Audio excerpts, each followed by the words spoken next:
гости при едни наши клиенти, които преди време повярваха на интро и си поръчаха нова немска кухня Ноте. Сравнително бързо взехме решение за модела и избрахме Фокус.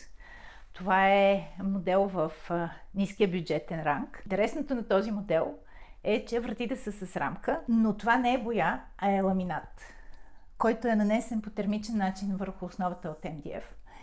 Няма отделни кантове.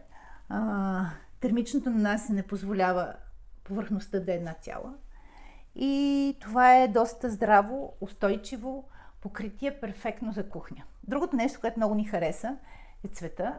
Този бледосив цвят перфектно се съчетава с дървения финиш на плотовете и беше също така едно от малкото неща, с които изобщо не спорих. При проектирането на една кухня, която е позиционирана в дневната, много е важно да се използва, да се вкара ритъм, да има повторяемост в елементите и особено когато те са подчертани с рамка, е хубаво да се спрем на един размер вратички, които да повтарям.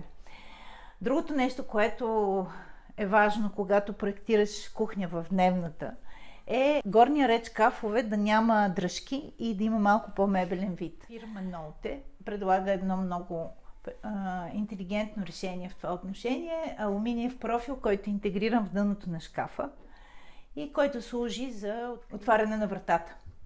Другото нещо, използвам да обясня и да покажа, е гуменото уплътнение, което се явява на канта на вратичките на горните и долните шкафове и осигурява първо плавно затваряне без блъскане и второ предпазва влизане на прах, мазни изпарения в шкафовете, по-лесно се поддържат, не се зацапват толкова. Това е специално за домакините, които искат да си спестят малко повече труд. Когато имаме малка кухня, много практично е да използваме повече механизми. Да, това дига цената, но ако следващите 10-15 години ще ви е много лесно и много удобно, просто го направете.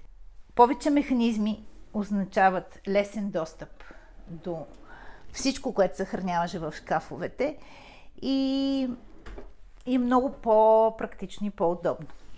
Когато имаме малка кухня, друго нещо, което е супер решение, е да увеличиш обема за съхранение под фурната, да не губиш пространство в цокъла, а това пространство да е в един общ голям контейнер, в който се събират всичките ви тенджери и много лесно се стигат.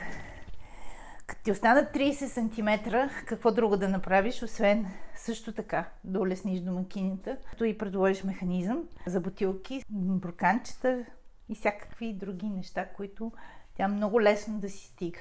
Също така много важно е да кажа, че кошниците се регулират по височина. Нещата, които съхранявате, да си позиционирате кошна. Тайната на добре изглеждащата кухня е затворените обеми да имат еднакви размери, да има сравнително добър ритъм, но мой любим подхват е да разбивам този ритъм с шкафове с открити рафтове.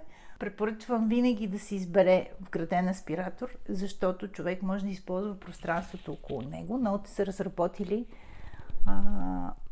много хубави модули за вграждане на аспиратор.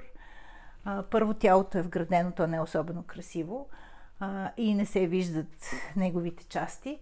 Второто нещо, с тази система от алуминиеви плитки рафтове е усвоено пространството, обособено е за подправки.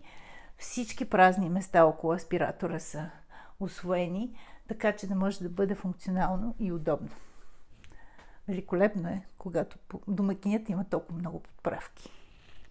Важен детайл от кухнята е избора на дръжки. И аз затова първо казвам, избери си по удобство, защото това е нещо, което пипаш хиляди пъти и първото нещо, дръжката трябва да ти е удобна. След това тя, тъй като е силен декоративен акцент, трябва да се избере по форма и по цвят, така че да ти хареса, защото тя присъства активно в визията на кухнята. Но когато имаш кухня в общо пространство с дневната, тогава изискването е тя да бъде малко по-мебелна и лишена от тези по-кухненски атрибути дръжките. Ноте са разработили една система от алуминиев профил, който е интегриран в дъното на шкафа и позволява да се отваря и затваря кухнята без да има дръжка, т.е. с гладка чиста врата. Много често в къщите на нашите клиенти се явяват едни грозни, големи, на неподходящо место газови котлета, които обикновено се чудиме как да скриеме. Тук сме предложили и сме използвали една плитка колона, която, разбира се, е накълцана, но пък първо е скрила котлето и неговите всички хиляди връзки. Второ е една допълнително място за домакинята да си прибере разни необходимости.